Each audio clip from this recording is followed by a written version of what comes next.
What is going on, everybody? How you doing? Welcome to another episode of Talking Buffalo, your weekday daily driver for Buffalo Sports Talk and more. My name is Patrick Moran. Thank you so much for watching, for listening, however you are consuming this podcast. I appreciate you guys very much. If you're not yet following or subscribed, make sure you do that. Today's show, as always, is presented by the law office of William Mattar. Heard in a car, call William Mattar, 444-4444. Call William Mattar today to get the compensation that you deserve.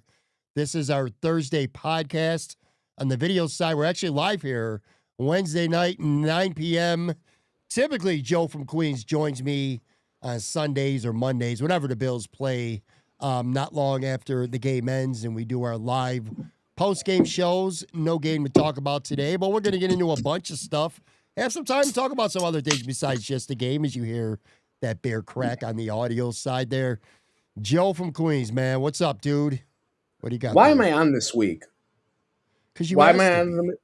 Or did I ask you? Yeah, no, I did ask kind of, because I was just kind of saying that I don't drink enough. I don't drink beer enough, and the only time I really do, like clockwork, is when I have a podcast with you. So I was like, I need to drink a little bit more beer. Also, I've gotten notes from my wife, and she has said that I'm way too loud, and my niece even admitted that I'm way too loud in our studio. Yes. Okay, so maybe in your house. I was gonna say on the mic and on the audio side, it sounds good. Well, yeah, that's what I mean. So I don't know. So, that's what she says, and she says I should lower myself down. Here's what I'm drinking today. Yeah, I'm drinking an Everything Naughty. It's a white chocolate imperial blonde stout. It is 9.5% alcohol. It is from Omegang, which I've had on this podcast many times. It's, where Cooperstown is. And, cheers. I'm sure you're drinking cocoa or something with a lot of calories in it. I got some diet, not even diet, zero sugar Dr. Pepper. That's been my kick lately. Those diet drinks are not good for you at all. No, they're not. I know that. They're not good at all. What's up? Ralph Wilson in the live chat says it's Joe in Queens. One of these days I'll forget it or I'll remember. Steve Wojcik, we already got game predictions going on for Sunday. Maybe we'll get to that. Alex Barber, what's up, Alex? A midweek episode. Yes. Yeah, midweek episode. Well, there's an everyday episode here at Talking Buffalo. But yeah, I said, so a lot of times Joe comes on, not a lot of times, almost all the time, Joe comes on, and all we get a chance to talk about for the most part, at least 80% of that podcast is an immediate reaction from that game. Who played well, who didn't, what it means. Yada, yada. And those are fun to do in the moment, of course. But I thought it would be nice and something different here to kind of do a midweek episode with you. And we could get to a bunch of things. In fact, to let everybody know what we're going to be kind of hitting on today, the time is now. It certainly feels like maybe now more than ever for the Buffalo Bills. We're going to talk about that today, what's helping them, what's going to stop them from getting over the hump here in the AFC. Maybe we'll talk a little bit of ramifications if they do fall short again, what the offseason potentially could look like, if there'll be any shakeups. We'll give our thoughts on that.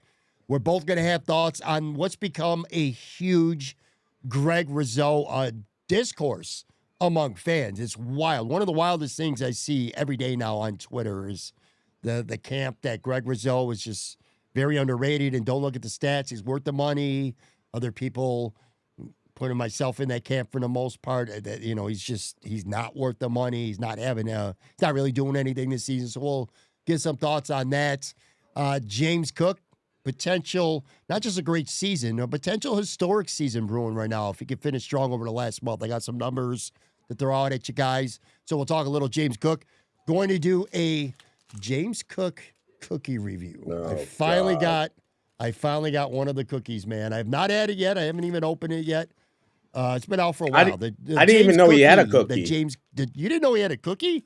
I don't live there, bro, and I'm not on freaking X like you are. We have an IV to it. Really? But, no, I didn't know he had a cookie. I mean, I feel like does anyone have a hot sauce? I know Stephon Diggs had a hot sauce. That I tried was pretty good. Did someone replace his hot sauce? I don't think so. I know Josh Allen has everything, but if you don't count Josh, Deion Dawkins has cereal, I guess. Yeah.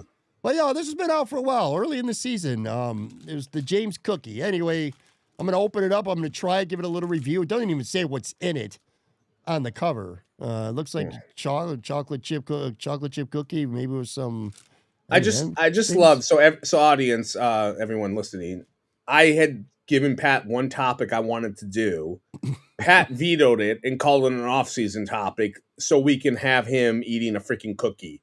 That's not why. That's not why. That's why you vetoed it. No, I'm talking about the one book. No. Let's open the book to the audience here before we dive into some actual Bills talk. Joe's gonna have a Mount Flushmore. And speaking of, no.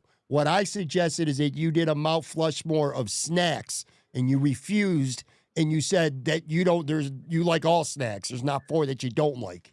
Yeah, but no, I'm talking about the topic. I said like I wanted to go through the Bills teams and see like how this team compares to the previous Bills teams, because the whole consensus, the narrative, and it's a true narrative, is that the AFC is wide open. It's weak. But to me, the Bills are weaker than it's been in years past. And I wanted to like see, like, are they weaker by stats wise? But that would mean you would have to do research, and you don't like doing as much research as you like. You do sometimes, but mostly you just steal Podfather stuff. If it's stuff that I like, if it's stuff. Yeah, exactly. It's stuff that you're like, again, you're Vince Russo meets Hulk Hogan. And I got to deal with it. And I'm Brooklyn Brawler over here. So, Reed Ferguson. Yeah. Shout out, just going to say for the people listening, Steve Noble in the live video chat, Reed Ferguson has some great barbecue rubs. Yes, he does. In fact, I've tried one of them before too, so that's a good point. Thanks. You can't cook. You can't grill. Who grilled it for you? I can't. No, I can't. I can't really cook. Yeah, so you tried it. Probably you're lying. You never tried. I tried it at one of the mafia party things. Oh, okay. Sure. It was outside before. Sure, you accusing me of not trying some kind of barbecue? Yeah, I don't believe anything. Like 60% of anytime you pander and you say, "Oh, I have this product," I know you don't. I know you don't have a subscription to the Buffalo News. You just took Tone Puck's password. I know you don't have an athletic subscription. I know I do have an athletic subscription. You stole someone's password. I know you're not in the Podfather. What's that chat thing that people use now? Discord channel. Discord. I know you probably said his Discord's amazing. I'm on that thing. I'm on this thing. I'm on that thing. It's all bullshit. It's all, you don't have half those things. I may put a Venmo thing at the, I got some things coming up down the pipeline and I'm going to need money for. I can't really say.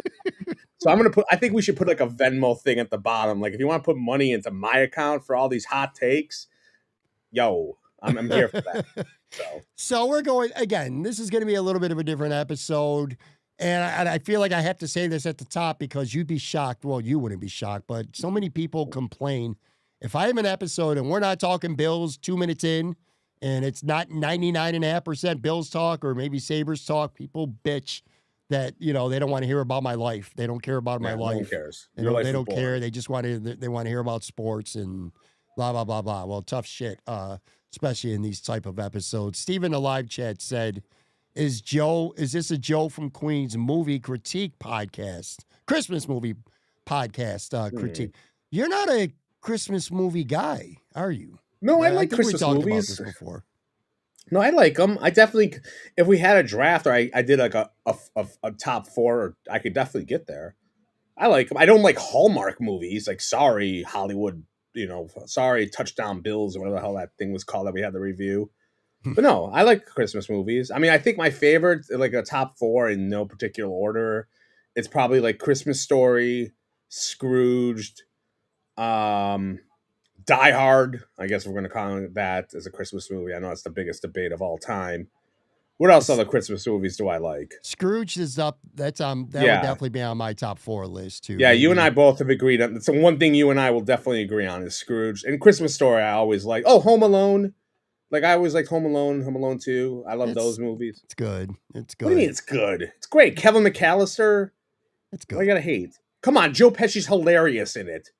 Joe Pesci, to me, like, real quick, and then we'll get to the Bills, because you just went over why people don't listen to stuff. But, like, if we don't talk about the Bills, which we will, Joe Pesci, in my opinion, the most underrated actor in our lifetime.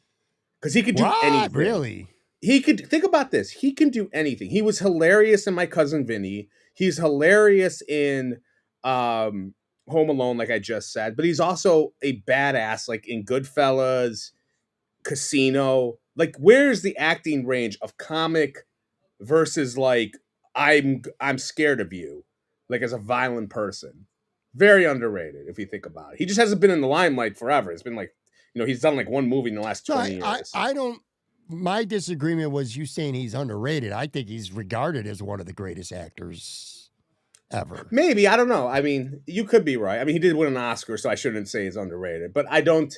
I just think of him as like a lot. I think a lot more people think of him as just the Goodfellas Casino guy when he's got a comedy background, like Lethal Weapon. Leo gets Lethal Weapon. Is that a Christmas movie? The first one. That took place on Christmas. But Christmas has to be more than it takes place on Christmas. For me personally, sure. Christmas has to be a important part of the movie. Johnny Utah 2121.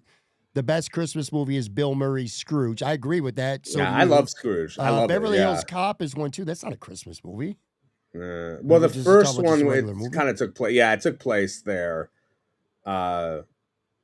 The Santa Claus is pretty good with Tim Allen. Like I was going to say that the two movies I was going to throw out there is the first Santa Claus. The second one's pretty good, but it's nothing like the first. Sure. The first one with Tim Allen, and I don't know if you've even seen The Preacher's Wife before. No. Whitney and Denzel Washington. That was an awesome Christmas movie. Doesn't get the shine that it deserves. Anyway, we're going to kind of weave in and out of a bunch of topics. I'll give you one quick one as Joe takes a sip of his beer. I'm kind of throw you under the bus a little bit. Not throwing you under the bus because I know you don't mind saying this to the public, but you had one of the worst. Oh, God. You had one of the worst takes this morning when we were talking that I've heard in a very long time about the talent and the beauty of a certain actress. You think that somebody is overrated, and I think you're out of your skull. I just tell the good people at Talking Buffalo what the hell I'm talking about. I think Sydney Sweeney is vastly overrated. I don't understand her being a sex symbol. Oh my God. She's got a nice rack set of I can't. Well, no, my wife's in the other room. You dip shit. So great time to bring this up out of nowhere. But no, I just think no, she's not like I just doesn't like it's fine. She's fine. Like okay, that's it. Like I don't know. I don't really get it. I don't get it. I don't get as much as I feel like, not to get political, but I will. Like it seems like a little bit of a like everyone's trying to say like liberals don't like her, and I'm like, I don't know any liberal who can't stand her because of her Gene commercial. No one cares. Like, and like they're trying to put her on like a pedestal, but I don't know. Like it's just like what's I don't know. Everything outside of her like you like her cleavage or whatever, I think everything else is kind of like ordinary for you. That's what you said. So if my wife's hearing this right now, which I don't know if she is, I can't tell. I don't know if she's in the room. I don't know. The TV is on. I'm just looking to see if she's there. Honey, how you doing? Okay, never mind. She's not paying attention. Okay, keep going. All right, let's go, man. What Johnny said, Pat is going to bring up turnovers again. I do bring up turnovers all the time. In Utah, the best commenter, she's no Julia Roberts in the 90s. Yeah, I agree with that. She's no Jessica Alba or Britney Spears or Carrie Fisher. All right. Well, John Sanders is on Team Pat here. He says, I didn't know who she was, but I Googled her and Joe's crazy. Whatever. Y'all can agree. Okay. Whatever.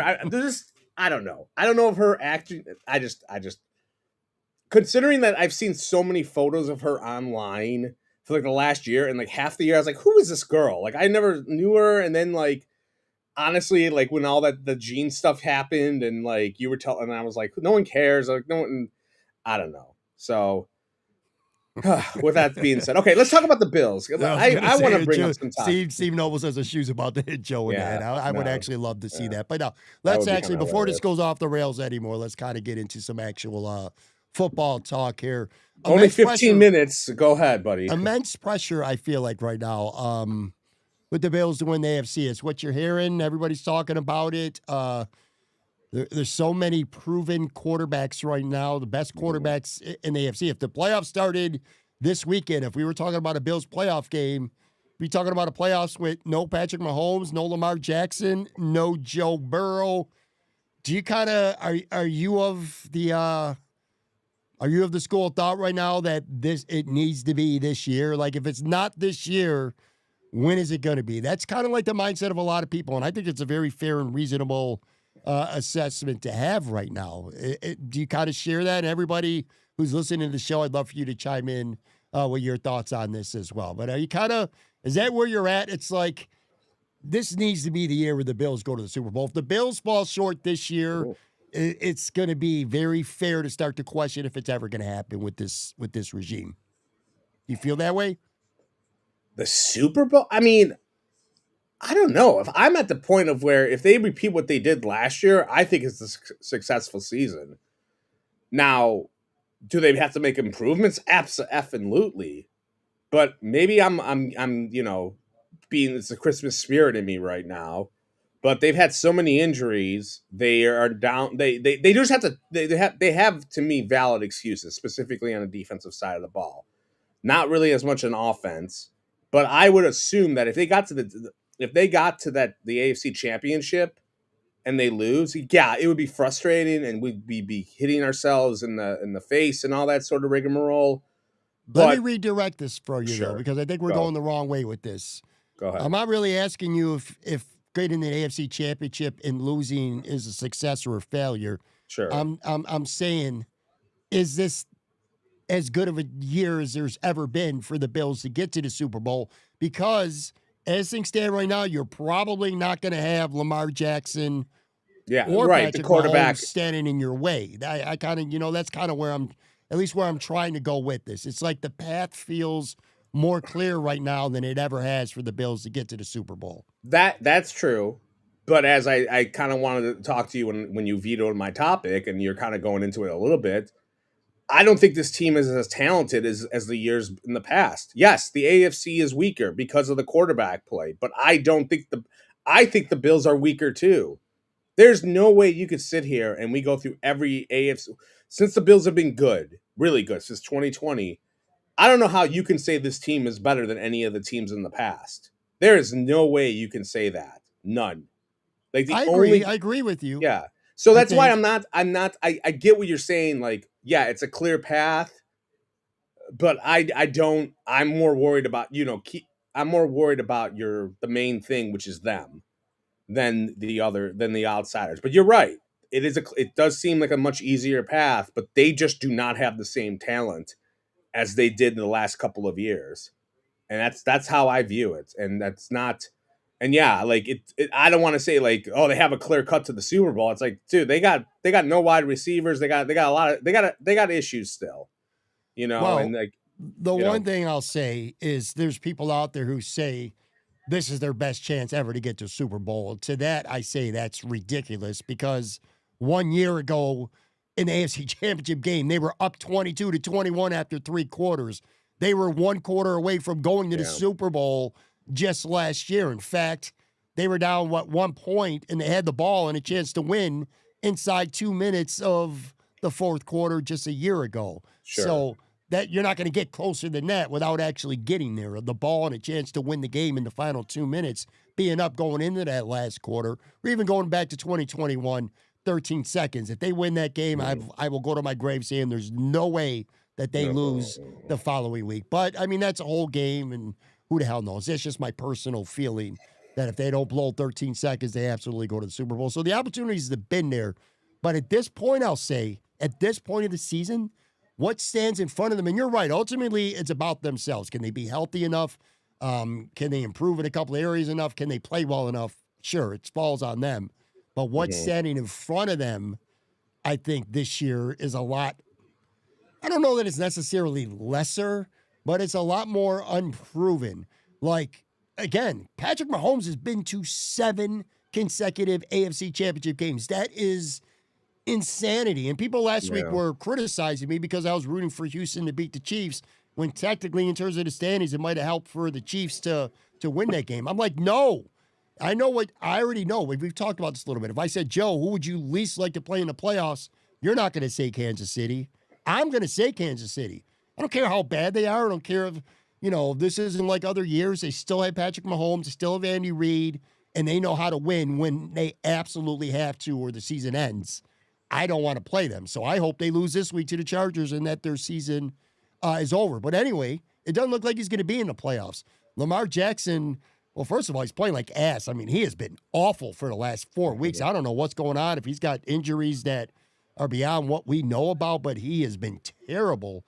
But my point, Joe, is you look at the quarterbacks right now on these great teams. Bo Nix, Drake May, who's really good, but I mean, it's just his second year, and he's never played meaningful December football before, let alone the playoffs. You know what I mean? Trevor Lawrence, what has he ever done in the postseason? What has C.J. Stroud ever done in the postseason? There's not like, oh my God, how do you get past Mahomes? How do you get past Lamar? There's none of that. Okay, yeah, you're right. In terms of that, there's the questions at the quarterback position. But what about the teams? If you compare them, I think the team around C.J. Stroud is better than the team around Josh Allen. I really believe that. Okay, let's look at it this way. The defense, you have to admit the defense is much better in Houston. You got to admit that. Okay, 100%. So that's one side of the ball. Offensively, Nico Collins is an awesome wide receiver. He's way better than any receiver on the Bills. Way better, right? Okay, there you go. And then like, what do the Bills have that's better? Running back, running back, offensive line, running game for sure. 100%. It's and not quarterback, but you said yeah. But I'm saying, just to be clear, sure. Yes, Josh Allen's better than all those, but I'm saying the team around them is better. Like I think the Colts have a better team outside of the quarterback. I think the Texans have a better team outside of the quarterback. It's hard for you to convince me that a lot of these better teams, like the guys around them, are better or are better than the Bills. Quarterback is like obviously the X factor completely. You're right. That's going to give you like 50% of what's good. I was going to say, because it's not just one of 22 positions. It's like the most important one. But I'm just saying, I just feel like those other teams have way more talent outside of quarterback. The only team in the AFC, I think that if you take the quarterback away, which again, it's unfair, but let's just say we do that for the sake of this discussion here. Sure. I think Denver, maybe. Denver's got a great defense, a lot of talent on all three levels of the defense, and they got Cortland Sutton's a really good receiver. They got a couple good pass catchers. They can run the ball enough. They got a Super Bowl winning coach. We said that last year too, though, and it didn't mean anything in the playoffs. But Denver's got a great team. I mean, they only got 2 losses. But here's the thing: they win games. They're winning all these games so close. New England is 11-2, and I'm not trying to disrespect them right now, but they beat Buffalo, but they haven't really beaten a bunch of good teams, and even these shitty teams, they haven't been like cakewalks. They haven't dog walked a bunch of teams. It just, I don't think they're that good of a team. I really don't. I mean, they're a good team. New England's a good team, but I don't look at New England and say this is the best. They have the best record in the NFL right now. I don't think they're the best team in the NFL.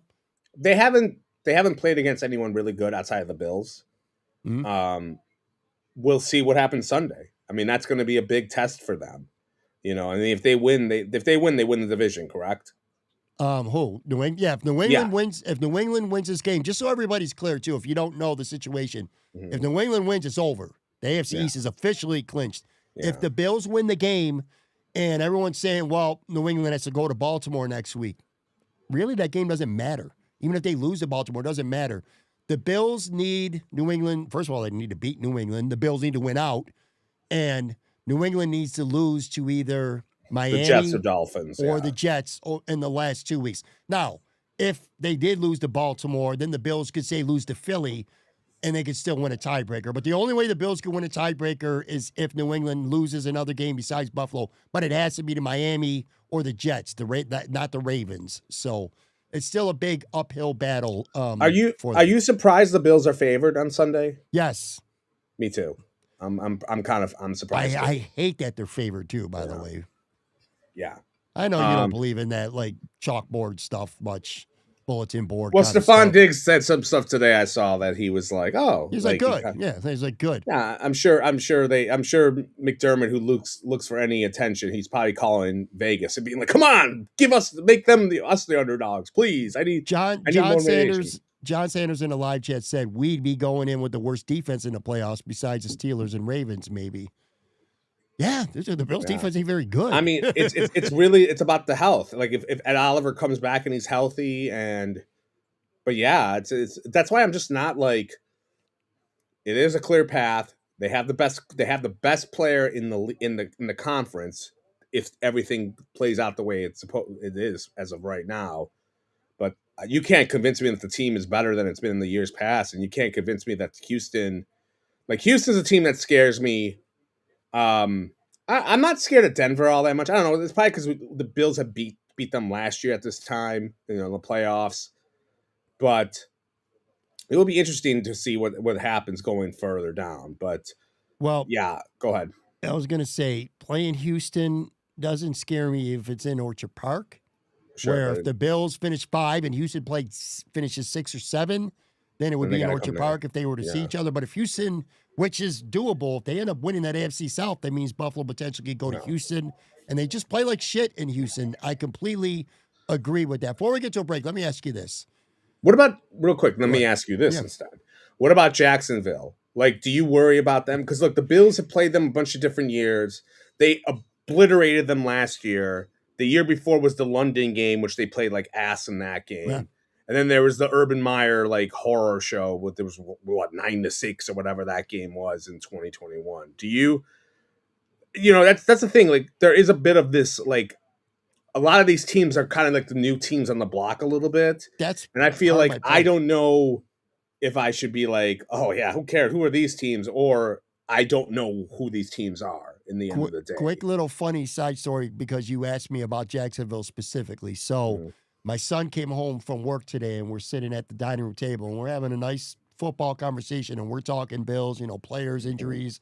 He's asking me about the New England Sure. game and all these things, and we're talking about the playoffs, and we were talking about kind of what we're talking about right now, how there's just not a lot of teams out there that have done it before. And we're talking Mhm. about, can New England get to the Super Bowl? Did they go from the bottom all the way back up? And Denver might be the top seed. And, Kansas City, Baltimore, are they still in the mix and yada, yada. And I told them at one point, I said, the one team that we're not talking about at all, we were afraid to play Houston. We agreed on that, just like you and I and most Yeah. people listening probably do. The one thing we said was, nobody talks about Jacksonville whatsoever. I said, watch. The way it's going to work out is the Bills are going to have to go to Jacksonville, and then I'm getting smacked, and Trevor Lawrence will have 3 touchdowns and 280 yards, and the Bills will turn the ball over 3 times, and it'll end up being Jacksonville that gets to the AFC Championship game, and maybe they go to the Super Bowl. Because it always seems like a team kind of comes out of nowhere every year and either makes it to the Super Bowl or almost. We saw it last year with Washington. They almost went to the Super Bowl. They stunk before that. Houston a couple of years ago, they won 2 games, and then they got 2 rounds into the playoffs 1 year later. So that's funny you said that because Jacksonville is a team that nobody talks about, and they can do some damage. Anyway, let's take a real quick break because I do want to get to actually a bunch of things. So on the video side, we're literally going to be back in about 5 seconds.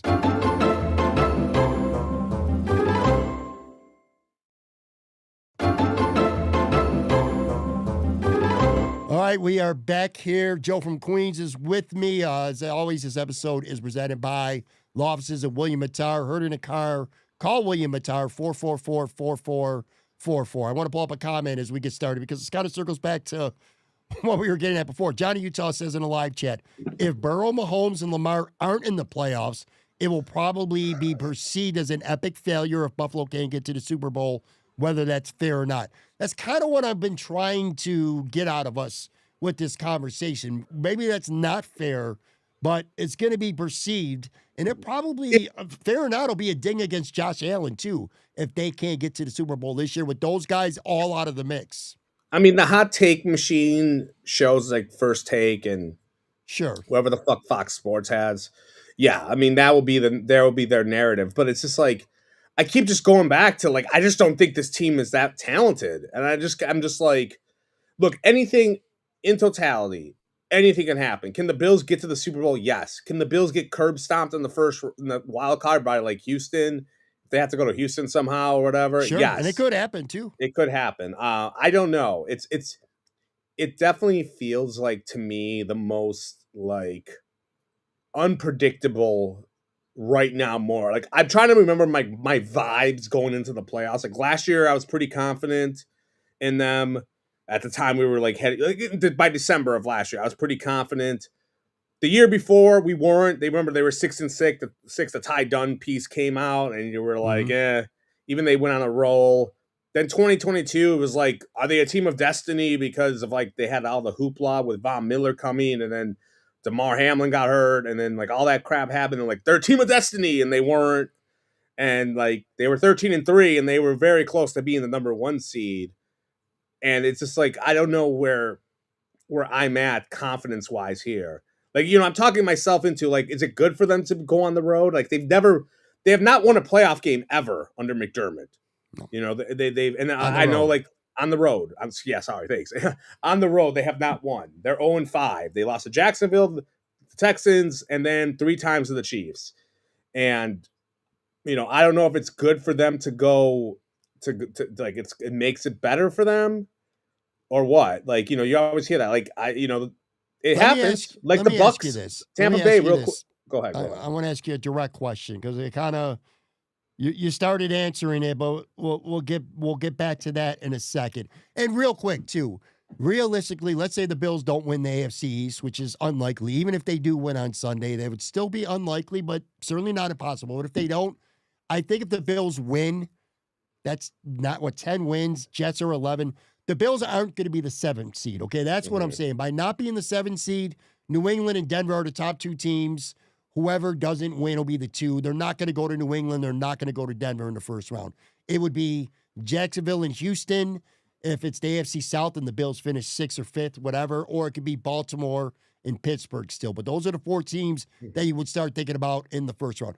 Taking away Josh Allen, because that's just too easy. I'm not going to let you off the hook that easy. Give me, and this is going to be the optimistic side of us here, and then we'll get to the, the pessimistic part, which we've already kind of talked about too. But optimistically, beyond just saying Josh Allen, because that's the right answer and the easy answer, beyond just Josh Allen by himself, give me a reason why you think the Bills can and potentially will win the AFC, regardless of where they're seated. Besides Josh Allen. Because I think I have one that I feel reasonably confident to say.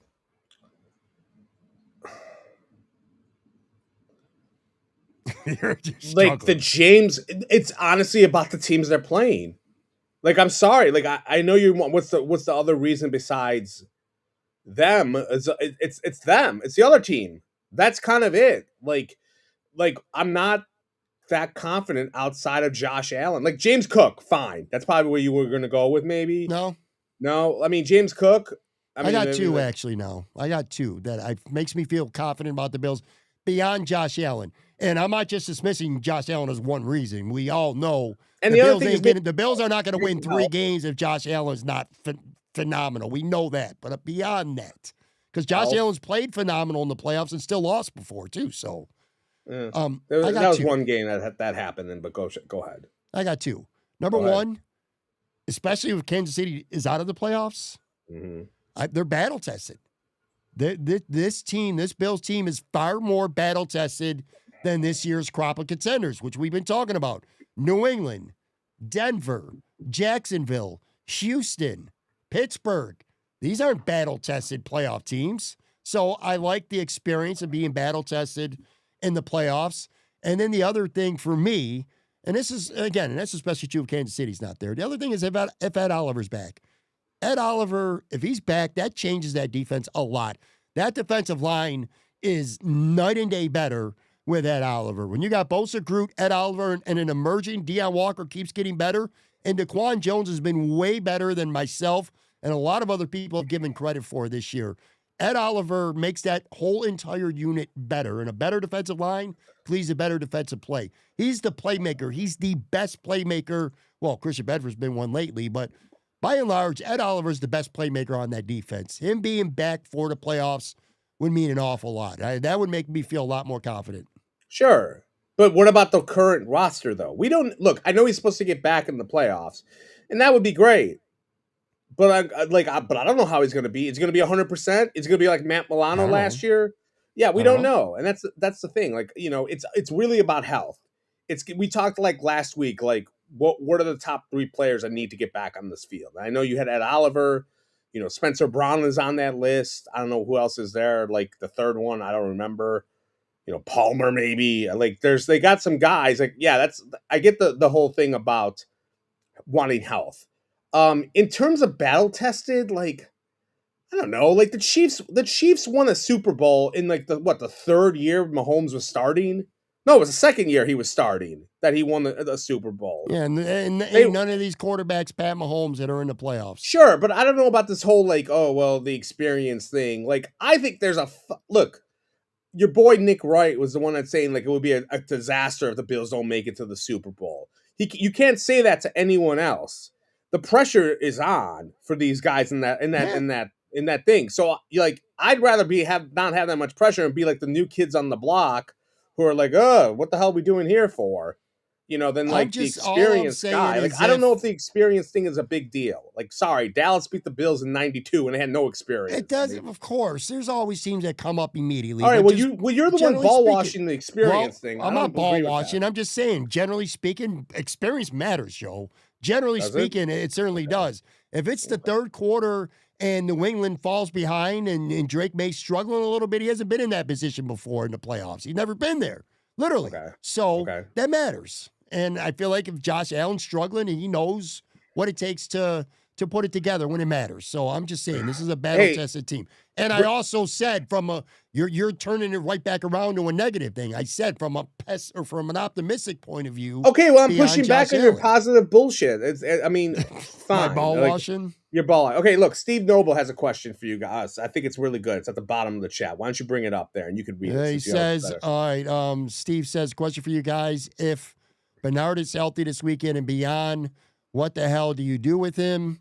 Shaq Thompson better not come off the field. I only half agree with that. So, I mean, this is completely off topic, and I would have saved it for the end. But anyways, you made me read it now because I'm not done with what we were talking about. This is completely because you're an idiot. You have hold on. You have complained. I don't know how to multitask and star fucking things. You have told me for me to point it out for you. This is what you have said to me, you motherfucker. All right, listen, with Bernard being back, if he's back, Shaq Thompson does need to start, and he does need to play the majority of the reps. But Terrell Bernard should be in there, nickel packages, especially dime packages. He's better. He's quicker in coverage than Shaq Thompson. Shaq Thompson is not a great coverage linebacker. Shaq Thompson is your first, second down, your thumper. I love him, and he should start the rest of the year. But it's not like Terrell Bernard should be glued to the bench like Joe Andreessen. There's a role for Terrell Bernard on this team that could be useful, even if he's not starting. Plus, both of them would probably start. Matt Milano would become the third linebacker. So there's the answer to that question. It's a good question. Okay, I'm sorry. I'm talking to DDP Randy Savage, who has his everything scripted out. And if I go, hey, let's do it. Let's call a suplex. I mean, we're talking about you're arguing with me about being battle tested in the playoffs. It was a good question, and you told me before you can't multitask. I told you to bring Shane into the chat to fucking flag these things. You idiot. All right, yeah. So battle test is bullshit. I don't care about battle test. Oh my god. Yeah. Now I know why we do post. Now I know why we do post-game live shows. On the other side, we kind of already talked about it, though. The reasons why the Bills can't get out of the AFC, they stink on the road. I don't feel like that's talked about enough. Historically, in the playoffs, you said it. They're 0-5 with Sean McDermott in the playoffs. They've lost 3 times on the road this season. If you want to throw the history throw it out, doesn't matter. Just this year alone, they have stunk on the road this year, dude. They played terrible in Atlanta. They played terrible in Miami. They still could have won the Houston game, but they just got physically mauled in that game in Houston. They're not a good road team. And to get to the Super Bowl, they're probably going to have to win not 1, not 2, but 3 straight games on the road. Well, you just said, Mr. Battle Tested, that they're battle tested, and they've won on the road before in the regular season. So this regular season experience of winning on the road, this year's been bad, but like they've done it in the past. So I'm not exactly like, oh my God, like they can't win on the road, like based on this season alone. I think if I said my sweater is green right now, I think you would argue that it's blue. What? I'm just telling you. Like, you want to make this a big deal because they haven't won on the road this year? I mean, dude, if they win the next 2 road games against Cleveland, they got Cleveland and then the fucking Patriots, then what are they? They're above 500, Philly. I think, on the road. Who? Yeah. The Bills? Yeah, if they win Cleveland and New England, aren't they above 500 on the road then? Maybe, But possibly. Yeah, yeah, they're yeah, they two. would be. They've played. Yeah, Well, they'll they be have like 8 4 road and 3 games. or whatever. Yeah, so like they're fucking fine. No, but yes, that is like a Well, bit they're of a 0-5 concern. on the road in the playoffs under Sean McDermott. They've I know. never I won just on the said that road. like a segment ago, dipshit. I mean, I No get that. shit. You Okay. you were going into business for yourself. I I was because you're making them losing on the road to Michael Penix a big deal. But maybe, hey, you might be onto something. I'll give you that there. Here's the other thing, though, and it's just sometimes it's just not your year with health, and it Mhm. hasn't been the Bills' last couple years. Uh, Ed Oliver might get back, and the way the Bills' luck has went this year, Deion Mhm. Walker gets hurt, or Daquan Jones gets hurt, or Greg Rizzo gets hurt, or somebody gets hurt to kind of offset that guy coming back. It's just the way it's been with the Bills all year. They have just not had good injury luck. So having to win 3 road games is hard. It's hard for Mhm. anybody, of course, and just not staying healthy is. Let's get to this because this Well, you is know what what? I Let me just this. say Go real ahead. quick. By the way, because I was saying this before, the Buccaneers are the last team. What 2020? They won 3 straight road games after being swept by the Saints in the first round in the wild card during the regular season. They're the last team that won a Super Bowl playing 3 straight road games on the road. So I didn't it know can that. happen. It's not like they can do it. They I'm can. not.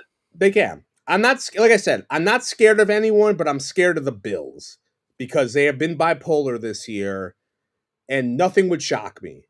And that's the bottom line. The Yeah, go 5 ahead. seed could 100% be playing at home in the AFC Championship. I completely agree. Absolutely. There is just Yeah. not, I mean, including the Bills, there's just Yeah. not a dominant team in the AFC this year. There's just not one that you're like, wow, you're really going to. Last year, I thought Baltimore was the best team in the conference. Yeah. By and large, I Can thought the Bills beat them in the playoffs because they've turned the ball over 3 times. But I thought Baltimore was the best team. And I was like, this is okay. definitely the best team. I don't think that this year. I don't think any team is by far the Okay. best team. Can I go into business for myself one more time? You're going to do it anyway, so go ahead. I'm asking you for permission. This is totally different, but did you see McDermott's Q&A today or his press conference today about Slay when he basically was like, go talk to Brandon Beane? Yes, which is going to lead to my question I was going to ask you anyway. I was just going to ask you this. Oh, Let's great. just say, let's assume they don't make it to the Super Bowl, okay? Super What's the Bowl's a fallout? lot. Like, I What's mean, the that's fall? It's a 2-part question. okay. What fallout do you think is going to happen? Like, who could lose a job? That's number one. And number two, to your point, which you were going to ask me anyway, kind of felt like there's a rift going on, or not on this. We'll say not on the same page. Sean McDermott and Brandon Beane. I feel like that's where you were going with that. And is that riff or whatever terminology you want to use? Is it kind of feel like it's getting a little? It's coming to the surface a little bit where you're starting to get a Yo, sense of it. Like it's not just completely behind the scenes where I feel like it might be a little disconnect. I don't know if that's where you were going with it or not, but no, there definitely feels like it is. I had someone, so I had told you, I had tweeted this out or posted this, that I had heard in the offseason that Sean McDermott like went off the record with a couple of Bills beat bros in the fucking winter meetings, and he was not happy with the roster construction. I've heard that. If I heard that, and I heard it from 2 different people, if I heard that, more than likely Brandon Beane has heard that. Now, if Brandon Beane heard about that, which I think he did, I think that's part of the reason he's been very, very defensive in public, going on the Jeremy White show with Joe D and being like angry, and then going on all the other shows. Like if he's hearing that, and and I bring this up because who hired who? Who brought who into the fold? Terry Pagula didn't bring Brandon Beane in. He brought in Sean McDermott. Sean McDermott brought Brandon Beane in.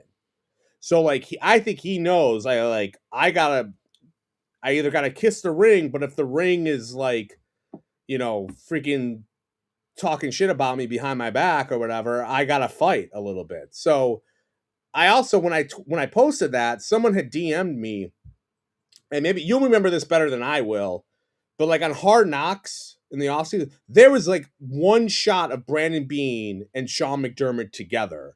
And this person said it was very awkward how it looked on video. And like I don't remember that, maybe you do, but they have not done any press conferences together. He was basically like, you gotta talk to Brandon Beane. It just seems like very much there's some personal stuff going on there right now.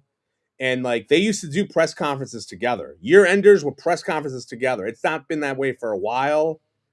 I think there's something going on. So to answer your question, I think, look, if they get to the divisional, like if they get to the championship game and they lose AFC, it could save Bean. But I think if they are like a wild card one and done, I think it's going to be Bean's ass that's going to be gone. Because I think Terry Pagula loves Sean McDermott. You just go by the power structure. Who has hired who? And like, I never saw a guy be besmirched and love a not journeyman, but a very below average cornerback who was a healthy scratch than Sean McDermott had for Jamarcus Ingram last week. Like, he acted like that was, I'm going to cheer for him. He's a great guy. Like, all right, dude. Like, that's like a shot at across the bow. So I think there's something up there. And like, you're right. Like, I think if they lose in the wild card, I think there's going to be a divorce. I have no idea what their relationship is. I would be doing nothing but guessing, uninformed if I were to. Well, I was informed, so you could kiss my ass. I didn't say you weren't. I'm telling you that's my take. Mm-hmm. But here's what I will say. This whole Darius Slay thing was eye-opening to me. On the surface, it's like, all right, well, this guy was going to be nothing more than a fourth corner anyway. And I get why you would want Darius Slay. You would want Darius Slay as insurance, because if a combination of Benford, Trey, and Max Saracen get hurt, that saves you from having to play Dane Jackson in the playoffs. The Bills have gotten screwed at the cornerback position with injuries the last couple of years in the postseason. So I completely understand the signing of Slay, but that's all he was going to be. Him not wanting to come here, him not reporting, he clearly wanted to go to Philadelphia. And who knows, maybe he ends up there. I don't think so, but who knows? But that's not important. What's important to me is that for people who do think there is a rift between McDermott or Bean, or that they're not on the same page, again, whatever way you want to phrase it, this kind of serves as evidence because it was clear as day Sean McDermott was not happy about losing Jamarcus Ingram to waivers. He did not want that. He did not sign off on that. And there's been a lot of people who say, well, Brandon Bean, and if it's not Sean McDermott who makes the decisions, because he was here first and he got here before Bean, some people think that Sean McDermott is actually the one making the decisions. And other people say, well, they're working in lockstep together. They weren't in lockstep on this. It was clear that this was a Brandon Bean exclusive decision to claim Darius Slay. That was not a Sean McDermott thing. So I think that was important. And then with the comments that McDermott said today, you're going to have to ask Brandon Bean that. Basically, I'm paraphrasing slightly. There's some potential truth to things don't seem hunky-dory between those two. Okay. That's all I'll say right now. And the Darius Slay thing maybe opened up some eyes to that being a very realistic possibility. Yeah. And there was rumblings after the draft that the McDermott coaching staff was not happy that they didn't address wide receiver as early as they did. Yeah. And it is what it is. But let me ask you this, and then we can go on. You're Terry Pagula, Pat. Mm-hmm. Both these guys come in to your office and individually, and they're like, I can't work with this guy. I can't work with that guy. You have to make a decision. Who you throwing off Titanic or whatever? You're getting a lifeboat, whatever. Who you keeping, McDermott or Bean? Whoever Josh Allen wants to keep. Oh, look at you! You're just serious. I mean, it might sound like I'm making a joke. I'm not though. Whoever Josh Allen. If I'm Terry Pagula, I'm talking to Josh Allen. If that were the case, I don't think that's the case. But if that were to be the case, and okay, so let's just say Josh Allen, Josh Allen's very, very passive. That Tim Grant has wrote about it. Like he says dick jokes and he loves everyone. Let's just say he goes, I love both of them. I don't know. I got to go golf.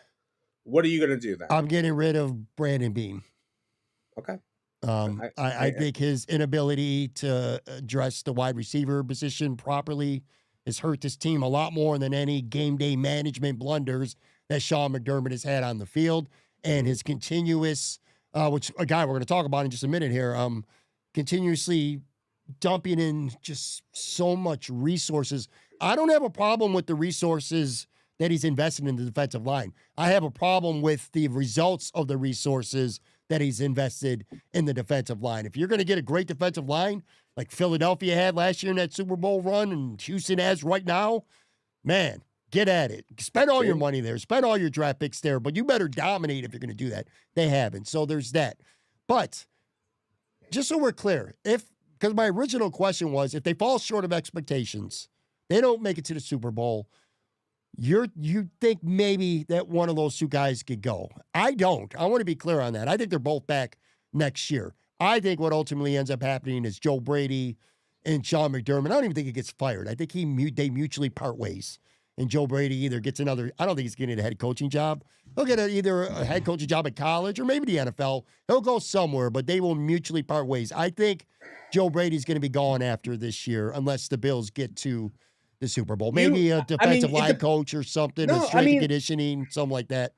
I'm sorry. If they get to the AFC Championship and lose, I can't see them making enough changes. I'm thinking wild card. That's it. Like, if they go to... There's a lot of football left. If they lose in the AFC Championship like last year, I don't know if anyone will get canned, to be honest. Well, I don't think McDermott and Bean are going to... I'm talking about the other wild card round. Okay, but in the wild card round, if they lose, I think one of them could get... I think Bean's going to get axed. I don't. I think there's something going on. I just think there's... It's going to be interesting to follow. I'll give you that much. I would have scoffed at you like crazy a couple months ago if you were There's just something going on. Like, you could just read Sean McDermott, the tea leaves of Sean McDermott. Even going back, like, I'm going to go back to like what I heard, and like McDermott, when the signings happened, he was not a fan of Joey Bosa.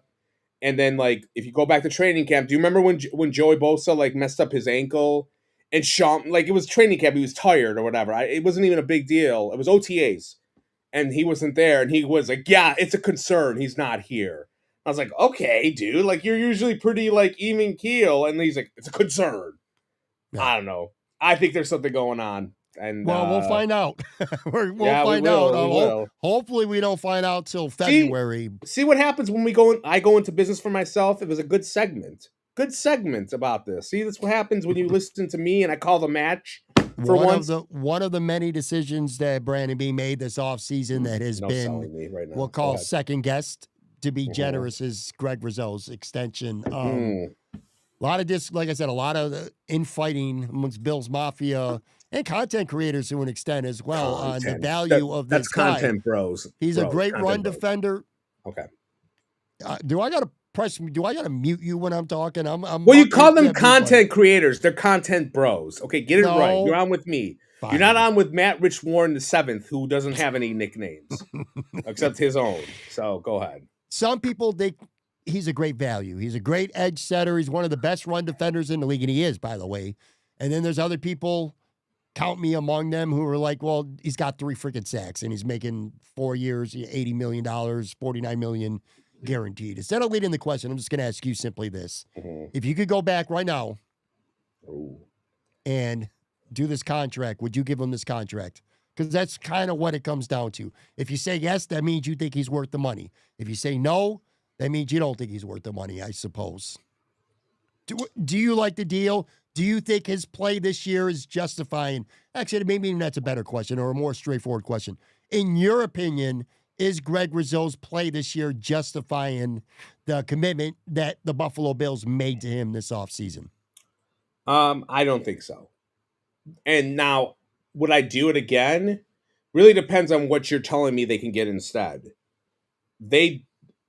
Defensive linemen are definitely one of those, like, when you get one that you think is good, you want to keep them. That's the one position I'll invest in, specifically on defense. Everyone else on defense, I don't care about linebackers. I think it's replaceable.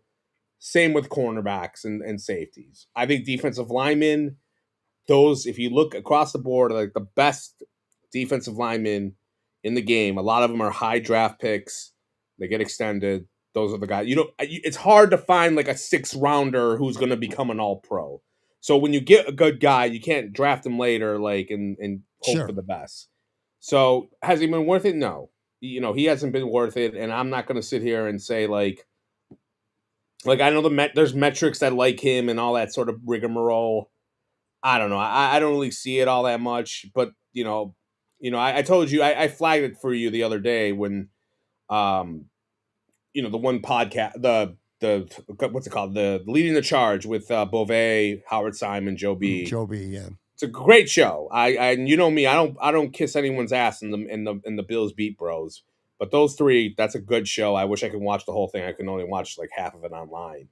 But they had a debate about it. Like Rousseau, Howard Simon Beauvais, Howard Simon were not in the camp of Rousseau being great, and Joe B, who I know he's your guy. Like he's on the top 4 guy list, right? Is he on the top 4 guy? I told you straight up when you told me that he was on that camp. I'm like, oh shit, man. Yeah, you wanted to go, change your entire thing, but like, yeah, and like Joe B is, he's a film bro. I mean, he is a film bro. I mean, he'll admit that. Sure, but like that's what he kept going to. Like he does, and then he did say some of the stuff that I have said. So he's on my side a little bit. Where losing Ed Oliver is a big deal to the pass rush, and I think that has hurt him. Like and I think it would be the same. Like if Greg Rousseau was out of the lineup and it was Ed Oliver by himself, I think it would be an issue for Ed Oliver as well. Agreed. So, but like, yeah, it's not been great. I mean, I've been trying to Google like where is he in pressures, and I don't even know. I'm about to give it to you. Thank God, go for it. I got everything here, man. Oh, thank God, you're the man. Here's how I feel about it. I don't think the extension was a mistake, and it's weird for me to say because I've been highly critical of him. Sure, it would be a huge hole, a huge void that they would have to fill, and God only knows how many resources and darts Brandon Beane would have to throw at that position to try to fill it. Because I mean, he has struggled when it comes to making his defensive line good to begin with. So he's good. That said, I do think he's overrated to maybe highly overrated, and his production doesn't warrant what he's getting paid. And I don't care what the film experts say when it comes to that, and I'll read it off to you. PFF's overall grade, for what that's worth, he's got an 84.1 overall grade. That is 9th best among all edge rushers in the NFL. Here's the thing. 85.9 is his run grade, is number 1 in the NFL among edge rushers. Number 1. Pressures, though. So against the run, edge setting, he's been great. We all know that. I don't think anybody says that he's not. Yeah, but here's where you fall. He's 36 in pressures, which is 35th among defensive edge rushers this year. He's got 9 hits, which is 22nd among edge rushers. He's got 23 hurries, which is tied for 37th among edge rushers. 3 sacks on the year, tied for 58th among edge rushers. And his pass rush productivity is 7.1, which is tied for 56th among edge rushers. His contract, 4 for $80, 49 guaranteed. 10th among defensive edge rushers is his guaranteed money. 16th in average salary, and his cap hit from 2027 to 2029 is between 23 to 25 million a year. Now the cap keeps going up. I guess where I arrive, and we're going to move on because I want to get to some other things. It's not that I think he's a bad player or even that he's got an awful contract. My issue with Greg Rousseau is I don't think you could be considered a great defender if you never make a big play. If all you do is stop the run and you set the edge, and that's the only thing you do well, to me, that does not constitute a great defensive edge. Somebody in the live chat, Ariel Grande, mentioned Myles Garrett. He never gets mentioned as an edge rush. He's got the 3rd best run defense at PFF grade in the NFL. 3rd best. And he's got 20 sacks. Greg Rousseau's got 3, dude. I mean, yeah, he just never makes a big play. Sometimes you need to make a big play. Like Christian Bever's making big plays now. Greg Rousseau needs to do that. Okay. So, according to Pro Football Reference, which is the free site, not that Pro Football Focus crap, Micah Parsons leads the league in pressures. He's got 43. Mm-hmm. Greg Rousseau has 17, and he's very, very, very low on the list. And you have to scroll all the way down, and the guys around him that are like Leonard Floyd is there. You remember him? Mm-hmm. He's still in the league. He plays for Atlanta, and a couple other guys that I have not heard of. So, that's the thing. He's just not. To me, he's a little bit like this debate. It's Tremaine Edmonds 2.0. It's gotten to. It's kind of what Let me ask you this, because Ralph Wilson in the live chat brought up a great comment. Yes, he's great at setting the edge, but Joe, he's setting the edge for the 31st ranked run defense in the NFL or 30th ranked run defense. they stink anyway against the run, and he's their best run defender. I don't know, man. I don't know No, how to feel he about has to him. be better. But again, I do feel the biggest thing is Ed Oliver not being there. But again, it's just like, I don't know, man. When is this team ever going to get like a 10+ sack guy?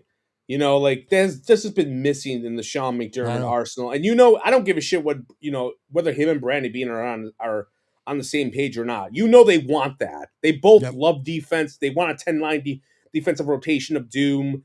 They love defensive linemen more than you love fucking James Cook cookies or whatever. They want those guys there. They have not gotten that, really, to be honest with you. Let's So I want to take one more quick break on the video side again. 5 seconds, we'll be right back. We'll get to a couple more Bills things and a few other fun things as well. Well, one thing not very fun.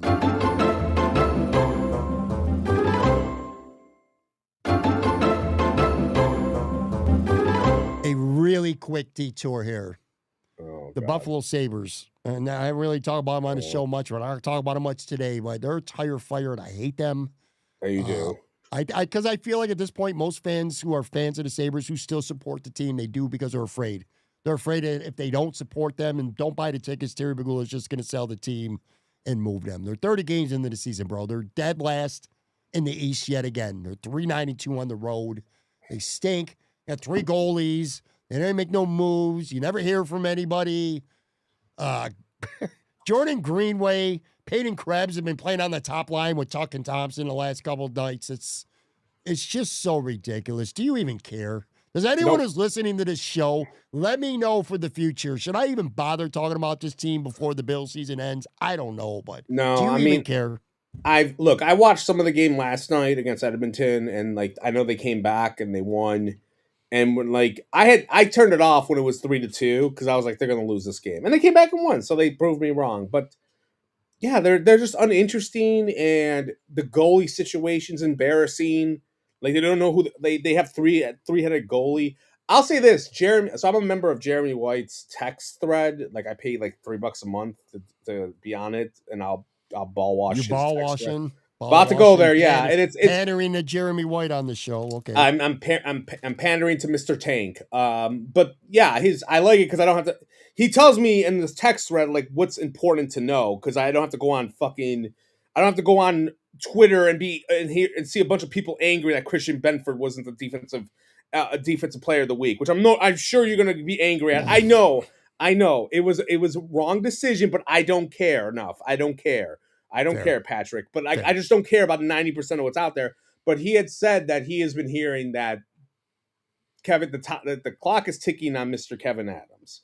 And that's what he said in a text thread today, and in the exclusive text thread, which I'm a part of. So hopefully that means something, and he's going to get canned because I cannot imagine them like sticking with this idiot past get rid of him. Like, why do you want him to be there for the trade deadline? Like, why do you want him there? Like, get someone else. And in totality, it's like, what do you want me to do? Like, I've tried to watch them. I watched a little bit of it last night. You know more about what's going on because I know you steal takes from Tone Pucks and you kind of watch the games. I don't talk to Tone Pucks. We you text. steal text. the text thread. He's got great takes. Tone Pucks is one of the best. Tone Pucks is he's one of the best takesters that I know. He actually has great takes. Yes. I do talk to him with his cousin. We have a little text group, but yes, you hate him because he's too woke. Takes, you hate him because he's too woke. And in terms of just there's nothing interesting about him. Like you could tell me you know more what's going on. Like all I'm seeing is Owen Power looks like shit. Like great, I'm glad we gave this guy a fucking big ass deal. And he was the number 1 pick in the draft, and I know it takes a while for defensemen to get their shit together. My biggest issue with them isn't even that they're not good. It's they're not a likable team. When the Bills, by and large, during the Bills drought, did you consider the Bills lovable losers? Like, yes, absolutely. Did you like the Bills? See, the Sabres are the opposite. Stevie John, yes, and I told you I actually said this a couple different times. Even going back to the Jack Eichel days, I thought Jack Eichel was kind of a miserable prick, and I understood why he was a miserable prick. He lost here, but someone like Stevie Johnson or Fred Jackson were more likable, and they're not likable, and this team's kind of there, and Lindy Ruff is playing he's just throwing different guys on the lines. It looks like I think but they're in last place. I think he's a little checked out. I think, well, here's the thing about Lindy. Like, you know, Lindy couldn't bring in his own assistants, allegedly, right? He's dealing with, let me elaborate a little bit more. He's dealing with this goalie nonsense, which I'm sure he doesn't want to. I mean, when they sent back the kid, whatever his name was, back to Rochester, he was not happy about it. No, good for him. No, you're right. Yeah, but here's the thing, and you don't remember because you don't remember anything past 5 years ago, but like when Lindy was here during like the Galasano, the the Regas days, that was a meddlesome, like cheap fucking organization that like had a lot of checks and balances he had to go through. And Lindy was always a good soldier, and he didn't like rock the boat, even though, you know, allegedly he could have went to all these other teams, but like they were fucking with him, fucking with payroll, and he was a good soldier. And I'm saying that because it's obvious that the Pagulas don't put that much money into the team, because in my opinion they're scared. They're trying to pay off a fucking stadium right now, and they're kind of nickel and diming everything right now. And he's a good soldier who's going to be like, oh, okay. And I don't know if he's checked out, but he's going to listen to them, you know. And Kevin Adams, I mean, that guy's the biggest ball washer in the century. I got to move on. I don't even want to talk about them. It just you don't have enough. You can't steal takes from Tone Bucks. Paul Walker said it best in the live chat, because I think this is true with a lot of fans. It sure seems like Pegula will sell it within 5 years. I don't know about that, but what I do know is that there are a lot of fans who will only keep buying tickets to the game, who will only continue to support the team. I've been in confrontations with a lot of these fans, and they'll just say straight up, well, it's better than nothing. The alternative is them moving. Well, fucking leave then. Get out of here. You hate hockey. That's why. I'll say you do hate hockey. You wish there was a baseball team here. You wish baby Joe Macy was here. You wish everyone was here. You wish we had a wrestler who was from Buffalo, like a John Cena 2.0. Like, you hate hockey. Just admit it. That's fine. You can admit it. Don't forget this. I've said this before. Tim Graham had a podcast months ago where he said, like, after Terry Pegula, the Pegulas don't seem exactly that enamored with owning the Sabres. So, and Terry's no spring chicken, and we'll see what happens. But whatever. I'm gonna start. Look, in order to be on this podcast, I'm going to try to start watching more, because I do know hockey pretty well. I know it way more than you do. I just don't care enough to watch it. So I can help you out, because I know you just steal Tone Puck's takes, or Joe Yurden's takes, or Harrington's. Oh, Dick in the Box. Where's Dick in the Box been? He hasn't been on the podcast in a while. Did you fire him? Well, you never pay attention if you're not on it. He was on it about a week ago, maybe a week and a half ago. Okay, all right. Is Matt Rich Warren the 7th on this week or no? He was just on yesterday. God, you really don't pay attention to I thought the Film Bro. I thought yesterday was the Film Bro session. No. So, it was your grades. Original content, the grades. That's probably one of the best episodes we do every week, by the way. It's not about the grades. It's about going through the positions and kind of discussing them. Anyway. Okay, go eat your James Cook fucking cookies. Here it is, folks. We're going to talk about James Cook. Yes. You wanted to talk about James Cook. And how you're right. Oh my God. He's having a historic season. I could get my shit in finally. Yes. For people who are listening and not watching the show, I do have to explain, Joe. You know, this is not just a video show, but anyway, I do have in hand the James Cookie. I can't, you know what? I'm not going to look it up. I was going to look up when this came out, because I know it came out, if not summer, definitely the beginning of the season. But anyway, I'm going to have it. I'm going to give you my thoughts on it. I've not yet eaten it, which, by the way, Tops Markets, I fucking hate Tops. However, Tops has Little Debbie's Christmas tree cakes, and Wegmans doesn't. And there's a Wegmans and a Tops right next to each other in West Seneca. So I go to Tops if I got to get Christmas tree cakes. As you can see behind me, I got like 18 boxes left. They had a James Cook cookie at Tops. It was on sale. Usually it used to be $3. Now they're 10 for 10. And I wonder if it's because he's been fumbling lately. The price is dropping or something. But anyway, I bought one, so I'm going to have it. And while I open this up, and I'm not going to fumble it, as people are talking about here in the comments. I knew somebody was going to say that, Ralph Wilson. It's about James Cook right now, man, because fumbles aside, he's at 1,308 rushing yards currently, which already, if he doesn't play another snap this season, he's 9th all-time in the single-season rushing list right now. He's 179 yards away from Thurman Thomas's season high, career high of 1487, which He's is already back in. that. Yeah, he's 179 yards away from Thurman's best.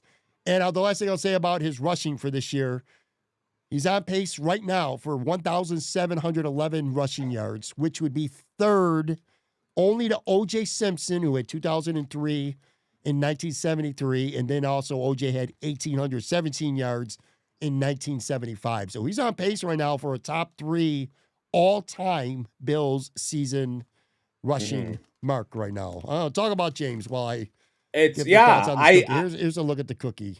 Yeah. I don't know. It's hard. Looks pretty good. Soft. All right. Well, try not to make too much noises while you're eating that. While I have some takes. Yeah. So I saw that Victoria Zeller, I think her last name is. She tweeted that out about where he ranked, and I just couldn't believe it. And if you were to tell me 2-3 years ago that the Bills were going to have a guy who was going to break Thurman Thomas's best rushing year ever, I would say you're drunk. And like, there's a part of me that's like, is that a good thing or a bad thing? Since I'm Mr. Pass Happy guy over here, but it's incredible how well he's been, and like he's handled the load. I know you're scared about the fumbles, like you just are obsessed with turnovers, unlike me, who's like, give me 100 yards and a fumble and we're fine with that. But that's because you're fucking crazy. Go ahead, dude. Everyone agrees with me. Everyone that's smart, even Joe B probably agrees with me. But he's been great, and I guess do we consider him like the third best back in Bills history right now? Like, because like, what's your top 6? You got Fred, you got Willis McGahee, you got Marshawn Lynch, you got McCoy, you got Joe Cribbs. I mean, you watched Joe Cribbs. You were in your 40s at that point. And you got OJ. My first favorite Bill ever, by the way, Joe Cribbs. Was Joe Cribbs? Yeah, that he was the man. Like at their highest, like it's Cook the third best running back at his highest plateau. You know, because I always thought, like, to give you some history, I always thought like Marshawn Lynch, even though he ended up having he should go in the Hall of Fame. Marshawn was good, but he wasn't great here, and I think a lot of it had to do with the offensive line. No one respected Trent Edwards. Like, he only had like 1,200 yards, maybe, if that. McCoy was great, and McCoy didn't have that much. And it's interesting because all those other running backs, what was the one thing that they lacked? McCoy, McGahee, Lynch, a great quarterback. And you have a great quarterback that can help you in the running game. Because obviously these teams are like, we got to prepare for Josh Allen, and this dude's like kicking it up. So anyways, those are like my hot takes. They're not hot takes. They're just takes on Cook. What's the verdict after you just ate that? Is it good, bad? Well, James Cook is great. I got to be honest with you, man. And I owe it to the great fans of this show to always be honest with people and not pander, even though you think I always all pander. The time. You pander. I don't think this cookie is very good, man. Oh. But is it old? There's a lot going on, man. It's me. I don't know. It's hard to explain. I don't know if I'm having a chocolate chip or not. The cookie itself is a little bit harder. It's just coloring going on in it. I don't know, man. It's rough. Yeah, no. If this was the Joe from Queens cookie, or even if this was the Ted Block cookie, I'd have no interest in it. I mean, no, it's not good. It's not a good cookie. It's not a good cookie, dude. I would give it a C to a C minus. There's no such thing as a sorry, bad cookie, James Cook, if you're listening, huh? There's no such thing as a bad cookie. No, this is a borderline. It's a borderline bad cookie. You're gonna finish it though. You know you will. I'm not gonna finish it. Okay. I've had 3, maybe 4 small bites. I promise you, I'm not. Watch this. And no, I'm not gonna go pick it up out of the garbage after the show's over either. No. Well, all right, so what anyway, if we wanted them as a sponsor? You know, we need a beer sponsor. I'm sick and tired of not having a beer sponsor. It's an edible. Put it this way. I would highly recommend a full glass of milk or coffee if you're gonna eat this cookie. Coffee with a cookie sounds terrible. What? A coffee cookie with coffee is great. It's not as good as a donut with coffee, but a cookie with coffee is good. Better with chocolate milk, though. Or white milk. Either or. Chocolate milk. Whatever. Milk, but look, James Cook, like, he's having a season of the ages. And let me give you a couple other stats, too. Look at you with the stats. So, like I said, he's on pace right now to have the third best rushing season in the history of the Buffalo Bills, single season anyway. He also has 1,575 yards from scrimmage right now. He's on pace for 2,060 scrimmage yards this year, which would be the fourth most ever in the history of the franchise. The only ones ever, OJ did it twice. He had 2,243, which is the most ever, back in 1975. 2073 in 1973, and Thurman did it twice. 2,113 yards in 1992, and then he had 2,038 yards in 1991. Yeah. So OJ did it twice, Thurman did it once. James Cook is on pace to have the fourth most yards from scrimmage ever. He's also got 249 carries already. Joe, I don't know if you realize this. James Cook is averaging 19 carries a game this season. Did you know does it feel to you like he's averaged that many carries per game? That's a lot. That is your workhorse running back numbers right there. That is. You know what? It's funny. I'm sorry. I'm listening, but yeah, that is surprising. I was looking at our bold predictions from the offseason. And I'm not gonna tell you what the boldest one was, but I was dead right and you were dead wrong. And I'll leave it at that. But one of my bold predictions was James Cook was going to have over 1,600 yards in total offense, at least that amount. And I don't know how bold that is. You said 16. He's 25 yards away from 1,600 right now. Yeah, exactly. And so I definitely, I don't know how bold that was back in the offseason. It might have been bold. I don't remember. But anyway, he's averaging 19 carries a game. His previous high was 14 carries a game in 2023. He's on pace for 326 carries this season. This might be the most shocking stat of all because, again, this dude isn't even playing 50% of the snaps before this season. That was like the big beef. If you remember going back to the spring, is he worth the money? One of the biggest things was he doesn't play enough. He's not out there enough. He's on pace for 326 carries, which would be fifth all-time single season for the Bills. OJ did it twice. Thurman did it once. Trivia question, who's the other one? Only 3 running backs have ever had more carries than James Cook is on pace for. Again, OJ did it twice. Thurman did it once. There's one other running back who was on pace, who had more than what he's on pace for. Quick little trivia for you. Yeah, I got that. Travis Henry for the Bills? Travis Henry. Yeah, Travis Henry. Okay. 2003. Yes. 2003. That's it, though. That's the list. Yeah. Johnny Utah says James Cook could honestly help us win the Super Bowl, similar to Terrell Davis in 1997 with Denver. You know, I'm hearing a lot of Denver comparisons. This Bills team to Denver, and the more I told you that. I told you that like 3 weeks ago. I told you this was like the John Elway, Dan Reeves thing, and you were like, I don't really agree with that. And I'm assuming Podfather must have said that recently, and you're like, that's a genius analogy, Podfather, you prick. Mike Carliso, he's just finding out now that we had a live show here. I'm sorry, Mike. You know, nights. Pat doesn't promote me ever. I'm just like I'm like the surprise guy. He doesn't promote me, but if it's Matt Rich Warren the 10th, he'll promote him for like a month. We're gonna get out of here in a couple minutes. Do you have a Mount Flushmore because you didn't listen to mine? Because I don't have any issue with snacks. I mean, I don't. I like all snacks. I feel like if someone's in the chat, does anyone remember if I ever did a Mount Flushmore for cold weather games at the Ralph? Because I was trying to think of like a Ralph Wilson or a thing then, and I feel like I might have done that, and I don't remember if I did that, and I know I'm wasting time. I'm trying to remember. I mean, do I have in the live chat too? Drop me your worst snack. What's your least favorite snack or treat? And by the way, does James Cookie? Okay. It's not in my mouth. It wouldn't be in my mouth. Flushmore. Why don't you give me your Flushmore for snacks? Go for it. I want you to do it. You're the one who loves food more than me. I mean, your entire brand is about food. That's what it is. Like every freaking minute of the day. No, it is, buddy. She's getting fat.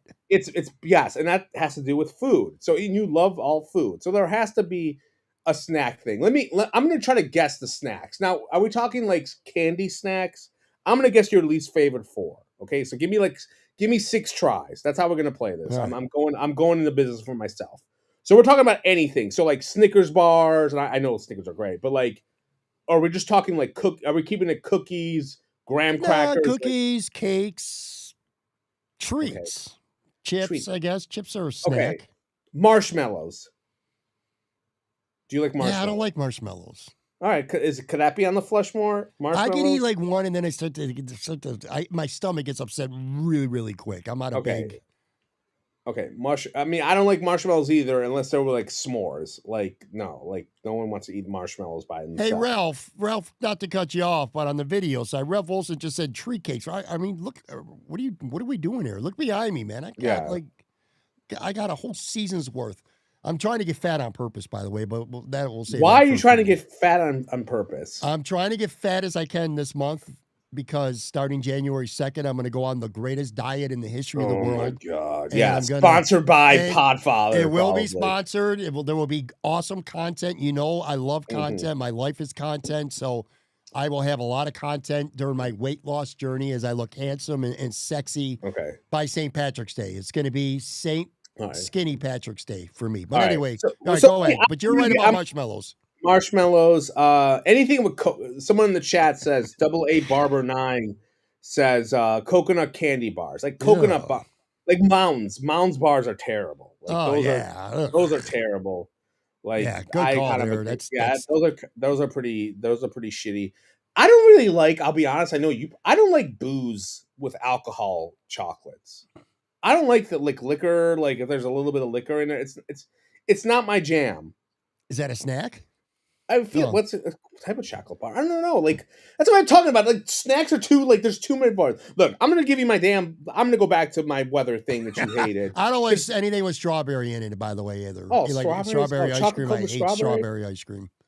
God, you're terrible. What is the best ice cream place in Buffalo? Give me your top 3 right now. Ice cream places. Ice cream places? Yes. Okay. Well, premised by saying the fact that even when I go to ice cream places, I almost always get chocolate milkshakes. Oh my God. Instead of ice cream. But Great Lakes is on Union in West Seneca. I love that place. Great Lakes train station or station, Great Lakes Station. Okay. Fran and Seals in Lackawanna. Awesome milkshakes. Plus, they got a freaking milkshake. You could buy like a 40-ounce milkshake. It's huge. It's nuts. And Nick Charlap's, which is also in West Seneca. I guess I'm really very partial. Yeah, you're lazy. You're not going anywhere. I could never get you to come to fucking Amherst to do a podcast. You're just going to name all the West Seneca places, of course. Yeah. Okay, that makes sense. I like Platters. I don't know if you've ever been to Platters. It's on the Boulevard in NT. It's the best plaza ever. Is in the suburbs, at least for me. Is the Wilshire? I think it's called. It's like that shitty candy. That's like terrible. That should be on the. It's like that gold Wilshire's. Or Werther's Original. Remember Werther's Original? Those weird commercials. Like, I think there's like a Wilshire's something over there. But anyways, they have a great plaza there. They have Woodcock Brewery there. It has like the brick oven pizza, which is great. Huge. Hey, Tooch, how you doing? Elmo's I'm not gonna talk about Elmo's. But they have Platters is like an ice cream place in there, and they have I'm sorry, we're at the end of the show anyway. Sponge candy. Do you like that? Not really. My wife is obsessed with sponge candy. Like, she literally, that will be one of the little Christmas things I get her. Yeah. For a gift. She loves sponge candy. So just talked about the Wurlitzer building. That's what it is. So like the Wurlitzer building has Platters, which is like a dessert place. It has everything. And they give you get a small ice cream. It's fucking huge. Like you couldn't finish it. Like, it's gigantic. But they also have Woodcock Brewery in there, and then they have the other cool beer place. God, what was it called? The really good beer place. There's a good beer place in there that I really enjoy. It's a great plaza. It's actually the only cool thing that's like 15 minutes away from my parents' house.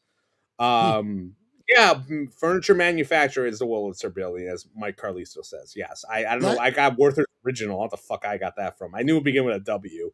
Last thing before we get out of here, Joe.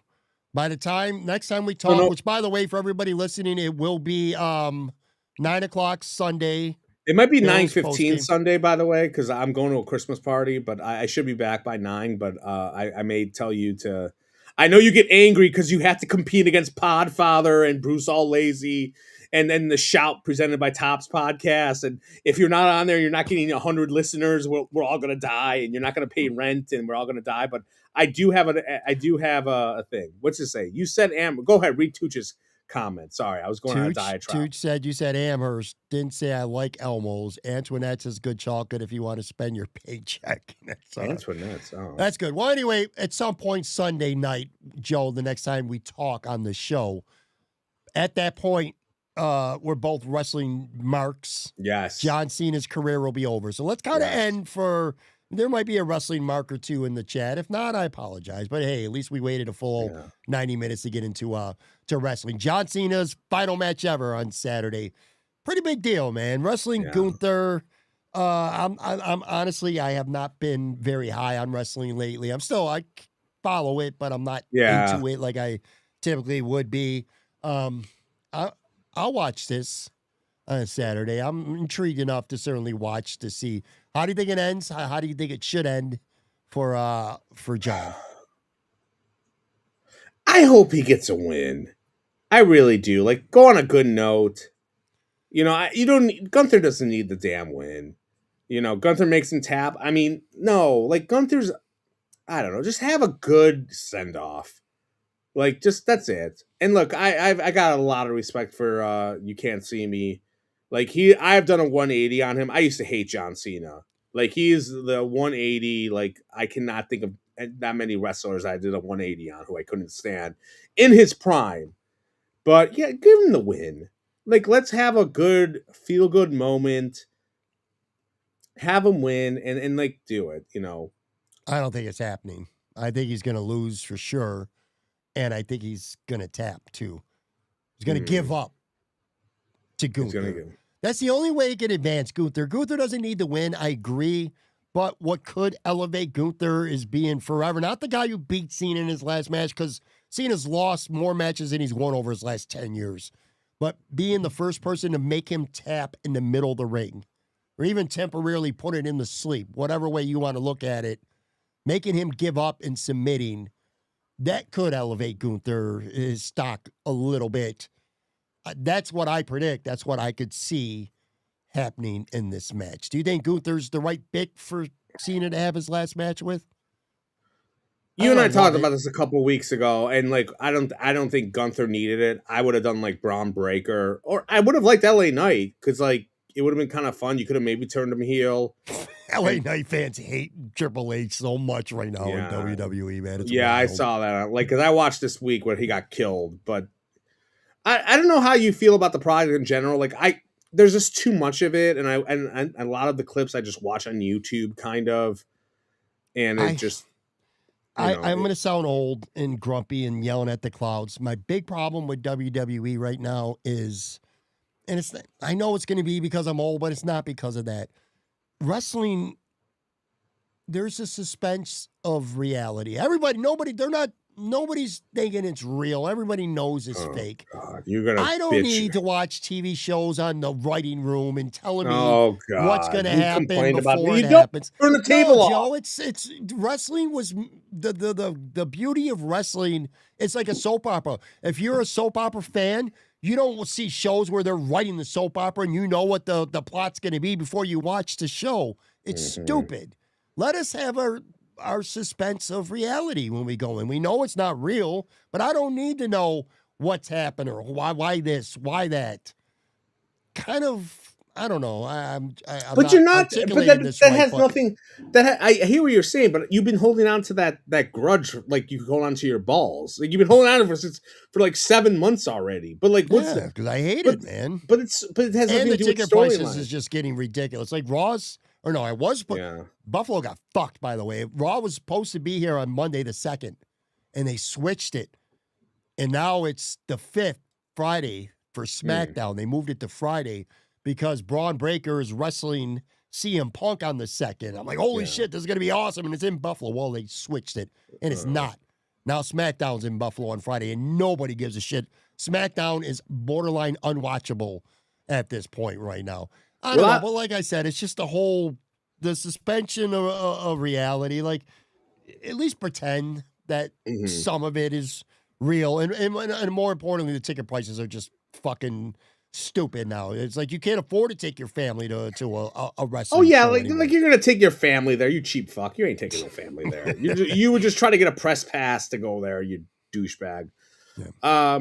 Right. Yeah, I don't know. I feel like it's definitely there doesn't appear to be a lot of the star power is there, but it's been kind of the same stars for the last 2 years. And you always hear that the chase is always better than when you have it. And Cody Rhodes has been the champ for most of it. And I feel it hasn't worked out. And I think missing Roman hasn't helped because since Roman lost the title, I would I have don't kept think the he's belt been. on him for 10 years. Oh God! Well, they had to lose it to Cody at some point. Fuck that. Well, you hate Cody because you like The Rock, who fucking because you're a came Cody. in. You like him because you're a Cody crybaby, and half this audience is a Cody balls. crybaby right now.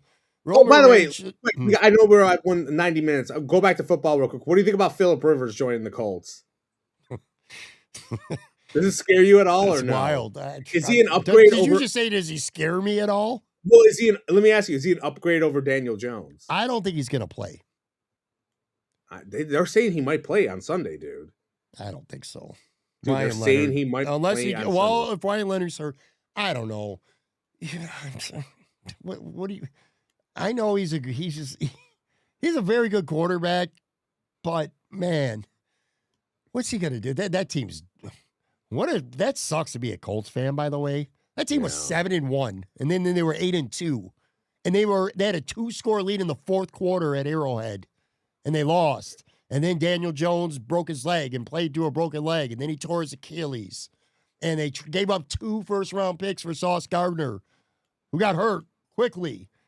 That team went from 7-1 to they're not going to make the playoffs. It's crazy, man. It sucks to be a Colts fan. The real drama for me is, will Jonathan Taylor hold off James Cook to win the rushing title? That might be something to follow for me with the Colts. Phil, man, I don't know Phil Rivers. That's just crazy. We talked about how, James Cook having Josh Allen really helps him out. And look, I'm no Daniel Jones guy, but Daniel Jones is better than whatever they're going to be rolling out, Brett Rippin. So that's going to affect James, Taylor. So I'm not saying he won't play at all at any point. I can't see that. And by the way, they're at Seattle. Jesus, they're at Seattle, right? They have a tough schedule. My bad. Yeah, they're at Seattle, Frisco, Jacksonville, and at Houston. If I'm Phillip Rivers, I don't know that I want to play, man. I'd be like, yo, man, I'm good, man. Just let me get on the team. Plus, if he steps on the field and he's on if he's on the active roster, 5 more years before he gets into the Hall of Fame. Last question, and I know you said you didn't care about this, but I'm going to ask you anyway. You're allegedly a Notre Dame Irish fan. How do you feel about them missing the playoffs and then deciding we're not going to go in any bowl game at all? Is that a bitch move? It's a bitch move that they didn't get into the playoffs. That's for starters. That's for sure. Okay. So people will say, well, get in a conference. But I don't buy that either, because being in a conference means it doesn't matter what you do. Like Alabama, they get to a conference championship and they get smacked by 3 touchdowns. So they got nothing to lose by being in a conference. Notre Dame's not joining a conference. It's just not going to happen. And Alabama's got 3 losses. They get blown out in a bowl game, and they're in. That's just dumb. It's dumb. And I don't care about college football anymore, by the way. Fuck college football. I'll still watch because of prospects, some here and there, but I'll more or less watch YouTube or whatever film bullshit during the draft process. But I'm out on college. I was out kind of before this. It's bullshit, dude. Having a committee to determine who goes into a playoff is bullshit. It's like boxing or UFC, where fucking corrupt judges, you go there and you see guys beat the shit out of somebody for 3 rounds and then he loses the fight because you got idiot judges. It's the same way in college football. If you're going to have an AP poll with all these voters, that's how it should be to determine who plays in the playoffs. It's fucking stupid as hell. I hate college football. It's stupid. It's not even real college football anymore. It's year-to-year free agency. You don't like where you go, you don't got to fight for a job. Just fucking go in the transfer portal and go wherever you want the next year. Oh, and you could get, if you're a great player, you can make millions of dollars too now. It's bullshit. It's not college sports anymore. It's the minor leagues of professional sports. That's all it is now. And they don't even try to act like they're not. Fuck that. One more question. How do you feel about the Dodgers in baseball just stealing everyone and paying off everyone? Your Yankees used to do that, and now they don't. Well, you just said it. I can't I hate it, but what am I going to do? What am I going to complain and whine that they buy their players and buy the rings? I'm a lifelong New York Yankee fan. The Yankees are the one team that I've always, that I liked that did that. They could go get Reggie Jackson. They could go get all the great players and buy them. Just like the Bills can't do that. They're a small market team. The Sabres fucking sure as shit ain't doing that. So all these teams that I like are small market teams. The Yankees are the evil empire. Well, they're not anymore. They don't spend money, the Yankees, anymore. Yeah, and I hate it. Much. Yeah, the Hal Steinbrenner guy doesn't spend. And by the way, the Mets freaking lose Pete Alonso to freaking Baltimore and Diaz to the Dodgers. Yeah. I don't know what the hell they're doing. I mean, I thought they had a ton of money. That's going to be a new segment I'm going to do. At the end of each podcast, I'm going to ask you 5 questions about like what's happening in the world. Because I feel you're really good at bullshitting. I mean, I know you did really well right now. Like if I ask you random sports topics, if I ask you, like we just talked about baseball real quick and college football real quick, like if I go through what people, like what they're talking about on First Take, we'll just say, that doesn't have to do with anything. I feel like you can kind of at least fake it a little bit. And like, but you were fired up that college football take. I mean, you had me, but I'm not going to watch college football either. I wasn't watching before. I won't watch a second of the playoffs. I will not watch a single second of the playoffs. I'd say it's 30% protest because of Notre Dame and 70%. It's not, don't call it college football anymore. Call it minor league football. Call it AAA football. Like it's the next step before the NFL. It's just bullshit. I hate it. Yeah. Anyway. Yeah, that's it. And one last thing, just real quick about your wrestling thing. I'm more deterred about the stupid app than ESPN. You got to spend $30 to watch the pay-per-views. That's fucking bullshit. Yeah, I won't. That's deterred me too. Like, because I'm just gonna watch it illegally like a day later. Me too. Like, fuck you. Anyways, I'm gonna watch it illegally seconds later. Yes, you will. I'm just joking, FBI. I'm just kidding. I'm thinking of raise your cakes over there. All right, let's get out of here. All right, yeah, that's gonna do it for this show. We'll see how this goes. Sometimes when you get a chance, we'll do some midweek shows. Like I said, it's different than just straight up. I had a good beer. I had a good beer. You had a good beer. Look, I'll do a midweek show with you, but I don't want to be watered down. I'm an attraction. You know that. I'm Andre the Giant. I come into the territory. I throw some people over the top rope. I know everyone. You fired everyone. Quit. Like Aaron Quinn's dead. Joe Yurden's dead. I think I'm gonna go check out Aaron and Greg. Greg's in Buffalo. They're doing a live show Saturday. I was waiting for you. I've never been to Southern Tier. I think I'm gonna go grab a pint there and. Well, that's the old 716 bar, right? Downtown. Yeah, they're doing it downtown. I think so. I mean, I don't think. Well, I know it's downtown Southern Tier. I've never been there. Yeah, so I don't know. Southern Tier is the old 716 bar, the Pagula bar. That's what it is. Yes. So unless you went there, I'll let you know. But yes, you got to go there and network and be like, I love you guys. Ha ha ha! I love you. Airball Quinn and Greg T-Bone Thompson. I love you. Then Podfather will be there, and Bruce All Lazy will be there. All right, guys. And Mafia Matt will be there, and Clickbait Talbot would be there. Who other nicknames can I think of? You're about to get Gunther muted Turner will be there. All right, you're about to get muted. All right, seriously, Fart Raid will be there. All right, guys. Thank you so much for watching, for listening, especially on the video side, the people in the live chat. Man, I really do love interacting with all you guys. You guys are the best. We will be on, like I said, sometime.